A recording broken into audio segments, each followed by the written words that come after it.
ku soo dhawow shabakada Sirta Media haddii ay tahay marka kuugu horeysay subscribe saar gambaleelkana furo mahadsanid waa duhurnimo axada taariikhduna ay ku beegan tahay 10ka bisha May sanada 2020 ku soo dhawaada warka duhurnimo ee shabakada Sirta Media Sirta Media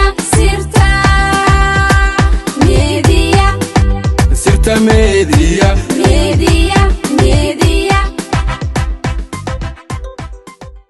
warar soo baxaya ayaa sheegaya in madaxweynaha maamulka Galmudug Axmed Cabdi Kaariye Qoorqoor iyo gudoomiyaha baarlamaanka Galmudug Dr. Maxamed Nuur Gacal uu khilaaf xoog leh soo kala dhexgalay khilaafkaas ayaa yimid kadib markii ay isku fahmi waayeen labada mas'uul kulamo ay ugu wada hadlayaan magacaawista wasiir ku-xigeenada iyo wasiir dawlayaasha maamul goboleedka Galmudug iyadoo uu dhawaan madaxweynaha magacaabo wasiirada xukuumaddiisa Cabdi Samed Yuusuf Cilmi oo ah wasiir ku-xigeenkii hore ee wasaaradda gaadiidka maamulka Galmudug ayaa sheegay in madaxweyne Qoorqoor uu kaligiisa talada isku koobay isla markaana go'aamada uu qaadanayo uusan kala tashan guddoonka baarlamaanka maamulka Galmudug iyo waxgaradka matala beelaha ku bohowga Galmudug Cabdi Samed ayaa madaxweyne Qoorqoor ku eedeeyay in wax war ah uusan ka helin duruufta laga soo maray dhismaha Galmudug isagoo tilmaamay in walaac badan uu ka qabo sii jiritaanka maamulka Galmudug haddii ay sidaan xaaladda ku sii socoto Cabdi Samed waxa uu sheegay in ay macquul tahay in waqti dhow la arki doono xildhibaano mooshin ka diyaariya madaxweyne Qoorqoor madaxweyne Axmed Cabdi Kaariye Qoorqoor ayaa dhawaan magacaabay golihiisa wasiirada balse waxaan weli la magacaabin wasiir ku-xigeenada iyo wasiir dawlayaasha la filayay in ay ka mid noqdaan xukuumadda madaxweyne Qoorqoor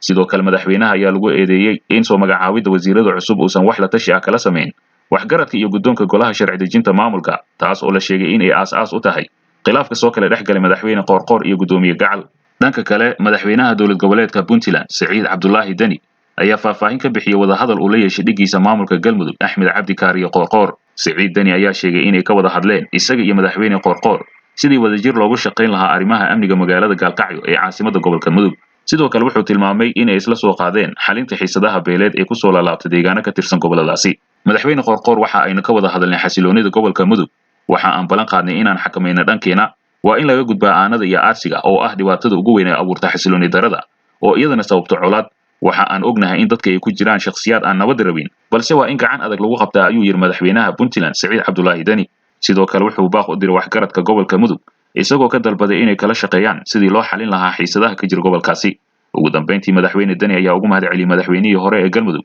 Axmed Ducaali Geyle Xaab iyo senator Cabdi Xasan Cawaale Qaybdiid nabadeynta ay ka wadaan magaalada Gaalkacyo ee gobolka Mudug dhanka kale ila wareedo ku sugan degmada Wadajir ayaa shabakada Sirta Media waxa xaqiijisay dagaal dhex maray ciidamo ka amar qaatay sarkaal ka tirsan ciidamada militariga iyo ciidanka booliska federaalka Soomaaliya dagaalka ayaa dhacay kadib markii guriga sarkaalka la isku dayay in la baaro kadibna lagu sameeyo hubka dhigis asaga iyo ciidankii uu hogaaminayay sida shabakada Sirta Media hore u baahisay xogta ah in uu jiro hubka dhigis la rabo in lagu sameeyo saraakiisha la isleeyahay waxay caqabad ku noqon karaan qorshaha madaxweyne Farmaajo ee muddo kordhinta 2 sano ah sharciga ciidamada qalabka sida muxuu ka qabaa in habeen madow la weeraro guri uu degan yahay sarkaal sare marka laga hadlayo xeerarka ciidamada qalabka sida waxaa mamnuuc ah in la weeraro sarkaal dawladeed gurigiis asagoo aan fasax laga haysan taliska uu ka tirsan yahay afarta talis ee Soomaaliya waxaa ka dhaxeeya wada shaqayn sharcina ma ahan in ay isku xadgudbaan weerarada noocan oo kala waxay keenaysaa in uu bilowdo dagaal dhex maray ciidamada qalabka sida dhexdooda sida midka xali dhacay oo kale dawladda madaxweyne Farmaajo waxay muddo qorsheenaysay in si awood ah ay u samaysato muddo kordhin 2 sano ah maadaama madaxda maamul goboleedyada xisbiyada siyaasadda iyo beesha caalamka ay cod dheer ku sheegeen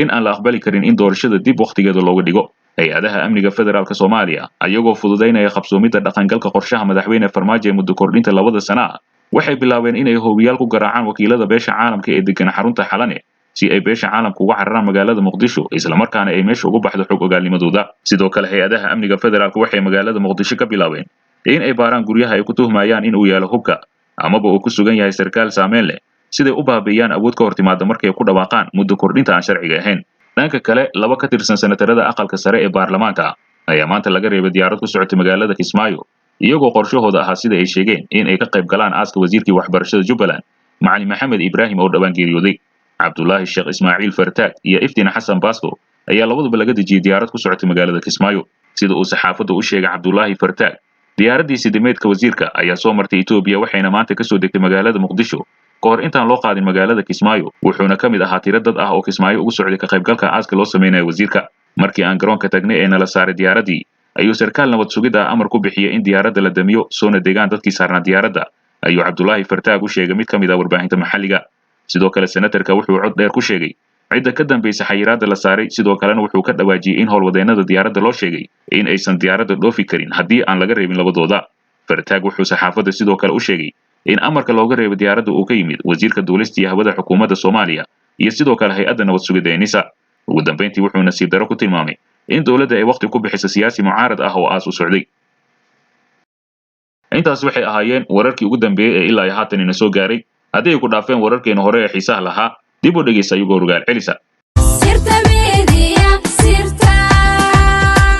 Media,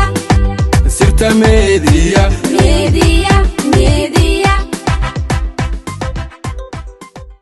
dowladda Soomaaliya ayaa wada dadaal aad u weyn oo ay rabtay inay dambi ku hesho wariye Haaruun Macruuf oo ay beryahan badaba joogtay. Haaruun oo ka tirsan idaacadda codka Mareykanka ee VOA Soomaaliya ayaa ah wariyaha ugu cadcad markii la yiraahdo baarista wararka iyo soo aruurinta xogaha. Haaruun waxa uu siidayaa barnaamij aad u dhiba dowladda nabad iyo nolol oo uu ku soo aruuriyo xogo kala duwan oo uu ka soo aruuriyay sida Al-Shabaab ay ugu milantay hay'adda NISA iyo weliba hay'adaha dowladda, isagoo xogaha ka soo helay saraakiisha NISA qaarkooda oo diiday in magacyadooda la baahiyo, diyaar soo ah inay xogta la wadaagaan, taas oo ah qaabka ay wararka badan ku heshay shabakadda Sirta Media. xog aynu ka helnay ilo kala duwan ayaa inoo xaqiijiyay kadib markii xeer ilaalinta iyo NISA ay ku adkaatay in wax cad oo dembi ah lagu helo wariye Haaruun Macruuf, isla markaana uu diiday in la aamusiyo in ay NISA bilowday in shaqaalaha sare ee hay'adda NISA ay ku soo wareegaan dhammaan hay'adaha dowladda oo hal mar magaceeda uu soo maray amaba uu soo hadal qaaday barnaamijka uu sii daayay Haaruun Macruuf oo la yiraahdo galka baarista. hay'ado dhowr ah ayaa shaqaalahooda la weydiiyey haddii ay hayaan wax xog ah amaba xiriir uu la soo sameeyay wariye Haaruun Macruuf, iyadoo ujeedadu tahay shaqaale ama qof yiraahdo waa ila soo xiriira ama waa la kulmay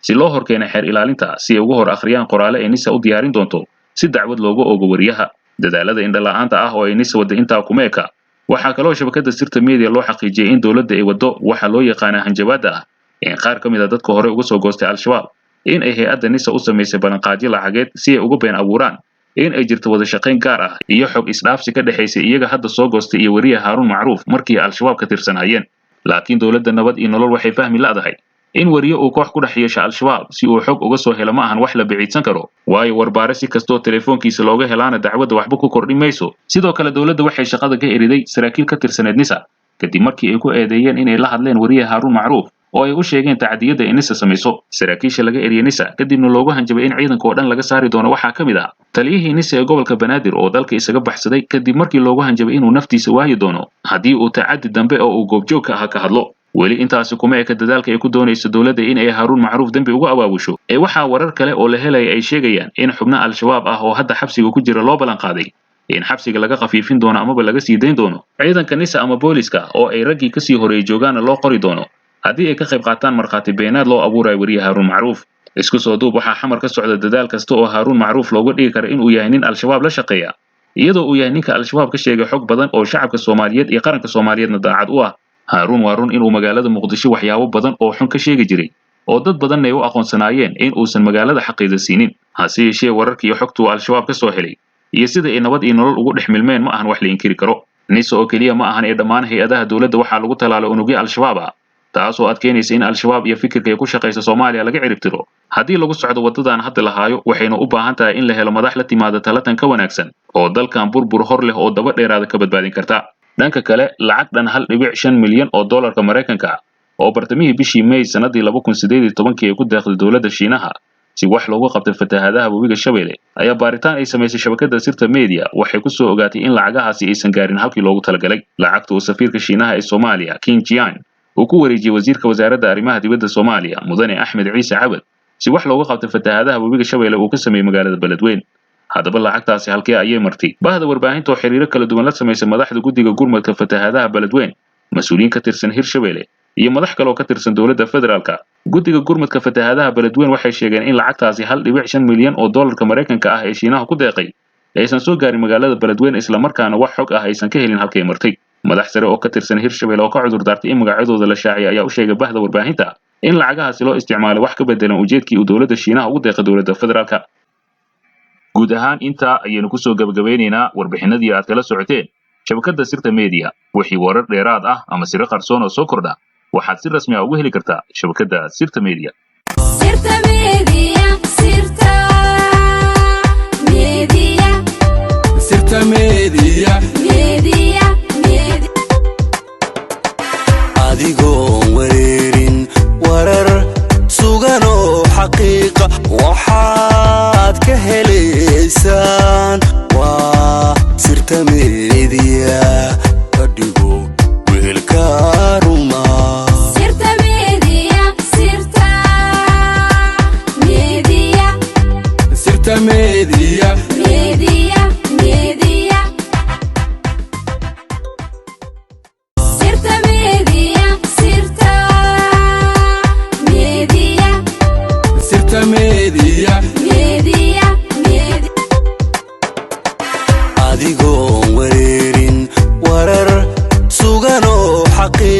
waxaad ka helaysaan waa sirta meediya